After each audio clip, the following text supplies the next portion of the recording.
একটা কেকের রিভিউ যদি আরেকটা কেক অর্ডার করে হয় তাহলে ব্যাপারটা কেমন হয়?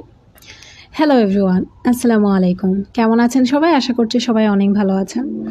এই কেকটা নিছিল আমার একজন কাস্টমারটা কিন্তু অনেক সুইট একটা আপু ছিল। উনি ওনার ছেলের বার্থডের জন্য এই কেকটা অর্ডার করে। সো আমি কেকটার রিভিউ যখন জানতে চাই যে আপু কেকটা কেমন হয়েছে, তো তখন আপু এমনভাবে রিভিউ দিছে আমি পুরাটাই অবাক হয়ে গেছিলাম। বলতেছে যে কি কেক দিছেন, যে কেকটা আমি আর আমার হাজব্যান্ডের ভাগেও পড়ে নেই।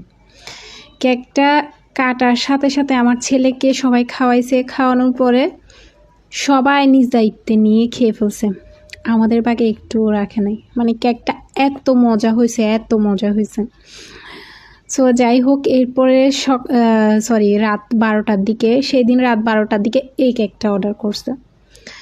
বলতেছে আমার সকালে কেকটা লাগবে, আমি আর আমার হাজব্যান্ড খেতে পারি না, ওনারা খাবে। এরপর আমার বোনেরও ভালো লাগছে, উনি